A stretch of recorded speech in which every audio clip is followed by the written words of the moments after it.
So ever since I've been actually blogging again, or I guess you call this vlogging, I'm still trying to catch up and learn all this stuff.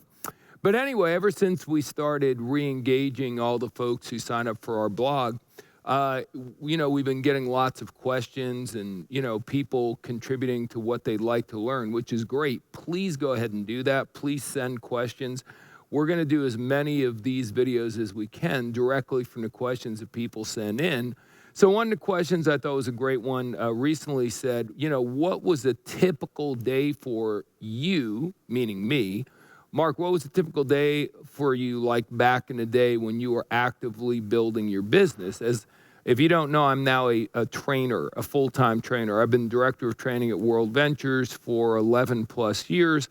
So I'm not actively building a team, and I haven't been for some time, but I built teams for over 20 years. So the question was, while you're in that mode and actively building, what was a typical day like? So I think that's a great question. So first of all, I believe in sleeping in and relaxing and getting as much rest as you can. So I probably get up at about 10, 10:30, sometimes 11. I would always be up on an even hour because I want to catch that first Sports Center. Sports Center is obviously everything. So I'd watch the first Sports Center. Sometimes I'd watch one or two of them. And while I was doing that, I'd jump on Facebook, kind of catch up with my news feed, see what was going on, obviously acknowledge any of my friends who had birthdays. And then what I love to do is look through for some really cool quotes. And then I'd save the quotes, and then I'd cut and paste them in such a way that it looked like it was mine. And then I'd go and post it like I came up with the idea. So I'd post some motivational quotes. Then I'd go to lunch and relax because I'd be a little exhausted from all the TV watching and, doing the quotes and stuff. I'm kidding, obviously. What I did back in the day had nothing to do with anything other than getting up first thing in the morning. And I'm not a morning person. I hate the mornings. Morning people disturb me, but that's a whole nother thing. If you're a morning person, may the force be with you. That's awesome. I am not and will never be a morning person. But in order to get something I'd never had before, I was willing to do things I'd never done before. So I not just got up early in the morning, 7 a.m., whatever it was, but I got up with a big old smile on my face and a bunch of energy because I need to be able to attack the day. And what I did all day long was either prospecting or inviting, and or whenever I could, I would do presentations. That's really where we make our money in our business, either prospecting for a lead, inviting a lead to come take a look at a presentation, or doing a presentation where someone can purchase your product or service and or potentially decide to become a rep. That's what I did pretty much all day, every day. Now, in the beginning, I didn't really know how to get people to be able to talk to during the day. Our peak income generating hours, and I think we did a video about this recently in our industry in network marketing, is from 5 p.m. to 9 or 10 p.m. It's in the evening. It's after people are working. But then I had all those days when I started doing the industry full time. By the way, as a side note, I started doing our business full time way too early. That's one of my pet peeves is when people encourage folks to quit their business and do this full time way too early. I hate that. I did it way too early, so it put way too much stress on me. If I'd have kept my other position, and I was in sales anyway, if I'd have been able to make enough sales in my other job where I would have had, my rent paid and my car payment paid and all that kind of good stuff, I would have been much more relaxed and certainly could have sold a lot more products faster and without a doubt would have had better posture when it came to recruiting and building a team. Because when people can sense that you're desperate and they need you and or you're chasing money, they're very unlikely to believe that your opportunity or you can really do anything for them. So I regret that I went full-time so fast. I would recommend have your people hold off on going full-time as long as they can. If you're a Jim Rohn fan, Jim Rohn's thing is the longer you can hold on to your job, the more wonderful and impressive your part-time income is in your network marketing business. And for heaven's sakes, if you can have your full-time income here and double it in network marketing or even make more money here than you are on your job, that just does nothing but increase your income. Now, certainly, there comes a point where you're probably going to be making enough money if this works for you. You're making enough money where it doesn't make sense to keep your job anymore. But that's how I'd like to be able to see people decide to quit their job and do this as a career. Make sure you're good at it, not just for a month or two, but for a much longer period of time. Make sure you got lots of money in the bank to pay your bills for an extended period of time. But more importantly, just make sure that you really know for sure that you have a big team, you have lots of customers, you have a residual income, and then go full-time. Again, as someone who's building a team, please don't encourage your people to go full-time. I know short-term it sounds to you like that's a better idea, but long-term it's going to really hurt your business, because the last thing you want is someone who gets in this industry, goes full-time, doesn't make enough money, and now all of a sudden they're incurring debt and stuff. That's the worst thing you could do for somebody. This business really, if done properly, should be nothing but a positive.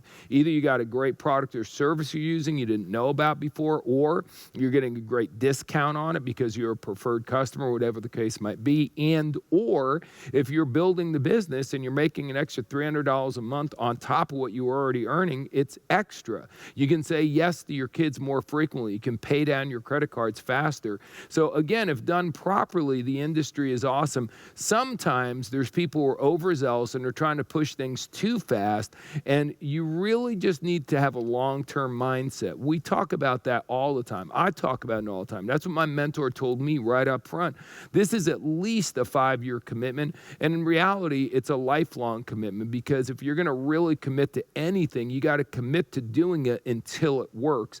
It's just that most people, if they look at it and frame it as a 5-year commitment, they're probably going to give it enough time to be able to have it grow some fruit. But let's go back to what I do on a daily basis. Every once in a while, I get off on a tangent. That's what you would call a tangent, but I think it's a relevant tangent and a tangent that also adds value to the conversation. But peak income generating hours are from 5 p.m. to 10 p.m. So what do you do if you are full-time during the daytime? So I go out and prospect, go out and meet some people. Okay, I'll do a separate video explaining exactly how to do that. But you can just go meet people, not like a weird stalker type person, but just have normal social encounters and be able to meet people, find out who might be a good fit for your product or service, find out someone who might be a potential person who would want to make some extra money part-time or might want to be an entrepreneur, and just meet some people, develop some relationships, grab some numbers. That's something I would do during the day. The other thing I would do is I would specifically,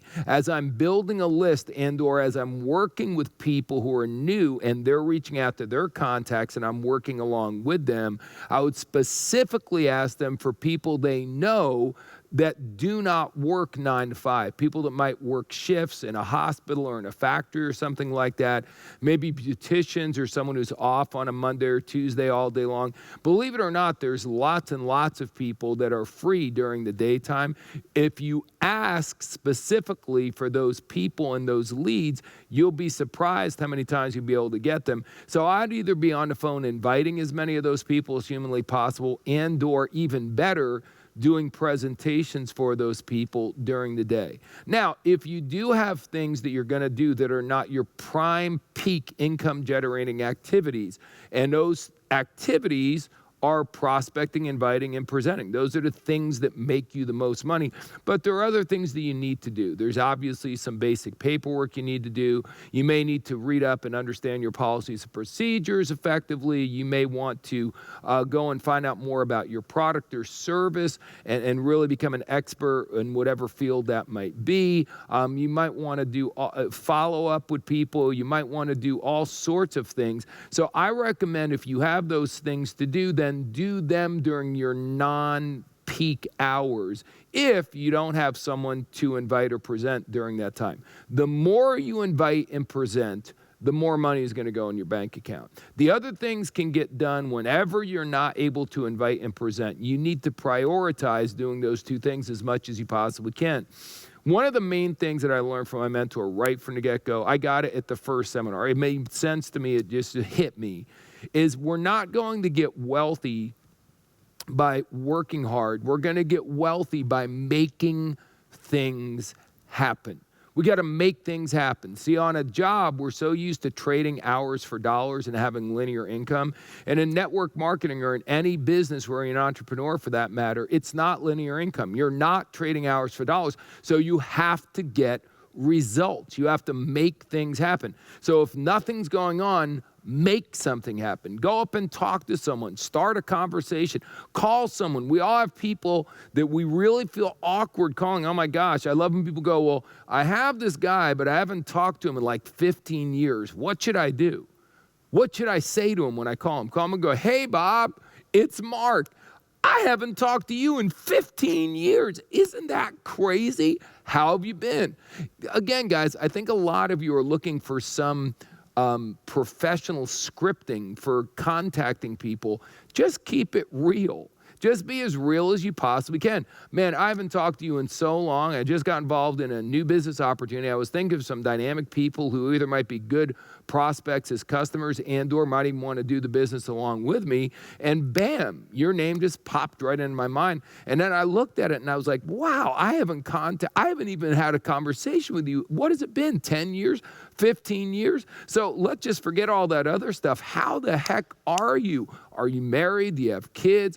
What are you doing for a career? And get to know somebody. Another thing I want to talk to you about, and I'm not going to take time to do it on this particular video, I want to talk to you about prospecting in general, because so many times people are rushing that process. You don't want to rush that process, okay? If I haven't talked to someone in 15 years and I'm like, oh my gosh, hi Bob, how are you? I haven't talked to you in 15 years. So what are you doing on Thursday night? I have something I want to show you. That is way too much. Way too fast. So again, in the near future, I'll do a video about some proper timing and sequencing and your mindset as far as prospecting and converting a prospect to a customer. But for the time being, I think you get the general idea.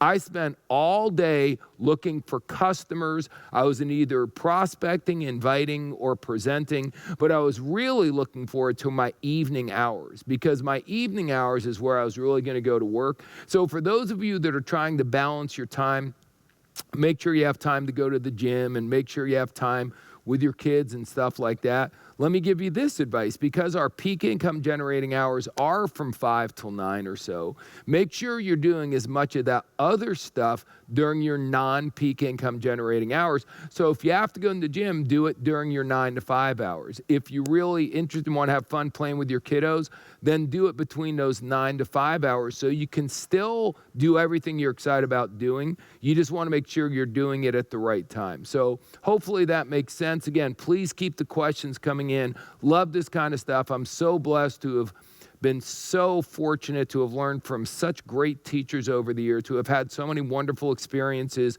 you know, really understanding this industry. So I love sharing this information. So keep the questions coming, and I'm going to keep vlogging.